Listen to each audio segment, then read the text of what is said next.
নমস্কার বন্ধুরা, আমার এই চ্যানেলে আপনাদের স্বাগত। আজকের রেসিপি নোনতা সুজি। এই রেসিপি বাচ্চা থেকে বয়স্ক সবারই ভালো লাগবে।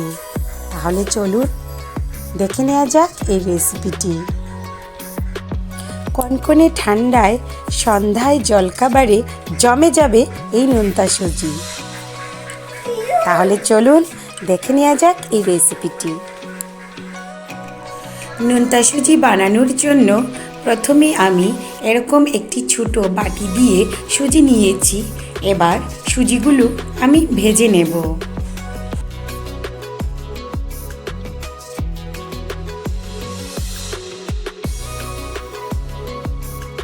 সুজিগুলো লাল লাল করে ভাজতে হবে।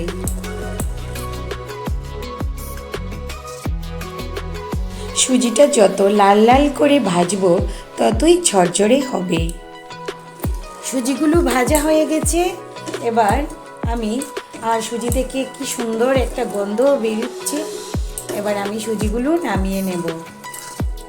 কড়াইটা গরম হয়ে গেছে। আবার দিয়ে দিচ্ছি আর একটু তেল আর এক মুঠো পরিমাণে বাদামগুলো আমি ভেজে নিচ্ছি। বাদামগুলো ভাজা হয়ে গেছে। এবার এগুলি আমি তুলে নেব। এবার ওই তেলে আমি দিয়ে দিচ্ছি দুটো শুকনো লঙ্কা। এবার দিয়ে দিচ্ছি শস্য।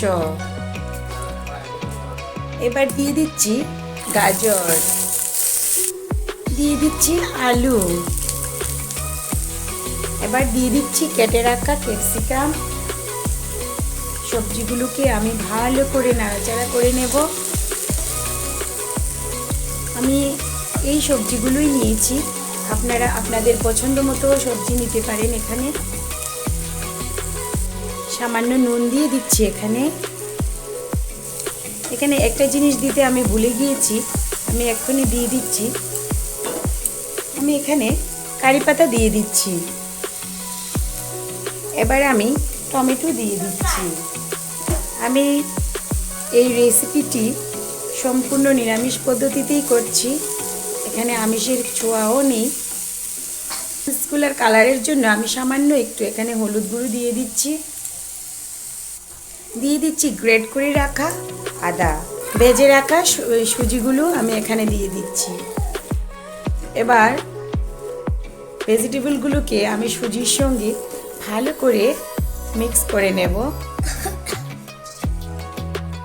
সবজিগুলোর সঙ্গে সুজিটা আমার মিক্স হয়ে গেছে। এবার আমি সামান্য পরিমাণে জল দেব, বেশি জল দেব না।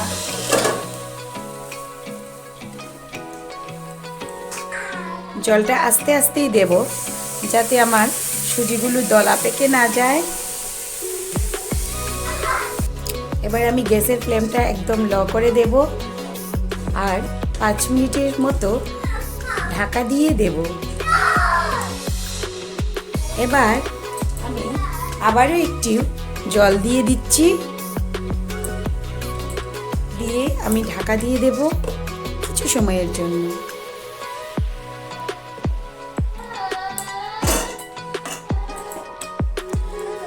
আমার সুজিটা প্রায় হয়ে এসেছে। দেখুন কি সুন্দর ঝরঝরে হয়েছে। এখানে আমি দিয়ে দেব একটু নুন আর দিয়ে দিচ্ছি চিনি। এই নোনতা সুজিতে চিনি না দিলে খেতে ভালো লাগবে না। এবার আমি দিয়ে দিচ্ছি পাতিলেবুর রস। লেবুর রস সুজিতে একটা অন্যরকম স্বাদের সৃষ্টি করে। এবারে আমি দিয়ে দিচ্ছি কাঁচা লঙ্কা আর বাদাম। বাদামটা আমি প্রথম দিলাম না, কারণ বাদামের ক্রাঞ্চিনেসটা নষ্ট হয়ে যাবে তাই। আর আমার এই নোনতা সুজিটা প্রায় হয়েই এসেছে। দেখুন কি সুন্দর ঝরঝরে হয়েছে। আমার এই রেসিপিটি যদি ভালো লেগে থাকে তাহলে চ্যানেলটিকে একটা সাবস্ক্রাইব করে দেবেন আর আমাকে কমেন্টে জানিয়ে দেবেন কীরকম হয়েছে আর একটা লাইক দিয়ে দেবেন।